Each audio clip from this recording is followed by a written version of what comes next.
In my major work film, I intend to create a dystopian future world setting of 2099 Sydney, with myself as the main character using UI VR to view the history of asteroid Apophis, which caused damage to the world in 2068, setting it back a few years of human advancements. I was heavily inspired by Marvel movies like Iron Man and Doctor Strange, an anime called Cyberpunk Edgerunner, and Ready Player One.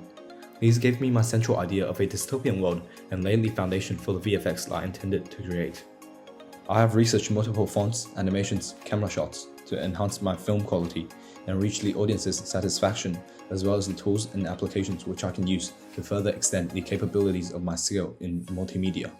During the pre-production stage, I focused on ergonomics of the equipment that I'm using to ensure my personal health condition for a prolonged period of creating this film. Excluding my home and room scenes, I went out with my brother to multiple places in Sydney, including Kalara Station, Wynyard, Botanic Garden, to shoot on main streets, trains, and alleyways.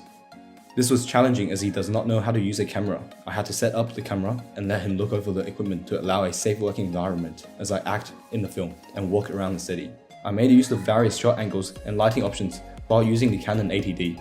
I was able to adjust the aperture, shutter speed, and ISO to create compositionally interesting film, which showcases my handling in photography and videography. In the opening sequence of my film, I made use of Blender to create a space scene of the meteorite flying towards Earth. I did this through creating models in Blender, added upon with particle properties, modifiers, shading textures, allowing for a more realistic look. I finished up with simple camera panning and rotating movement, finalizing the opening scene. This was very difficult and demanding due to my laptop not being able to handle Blender and my lack of understanding in this field of multimedia production. I found myself barely able to work with lag and always having to check out tutorials, which slowed down my process. I was unable to immediately render the footages, causing me to export the Blender file and rendering it on school desktops that I don't use every day. Through Illustrator, I used the Shape tool to map out a hexagon which I rotated a little to look like a 3D cube. Then I separated the hexagon into 3 parts, which are the 3 sides of a cube. To create a finalized logo, I used Rectangle tool to shape out my initial H and S. Then through Pathfinder, I used the Cut tool to take out certain parts of HS and make it look more natural. Finally, I filled the bottom part of the hexagon, leaving the top part white.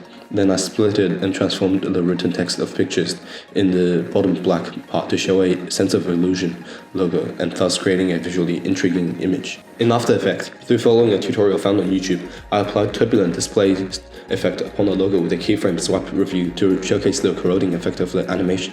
I then added a mosaic effect to further indicate the box-like effects of the pixel scan animation. To further up this animation, I duplicated the logo, then pre-composed the other and added CC glass effect to make the squares look shiny and finished.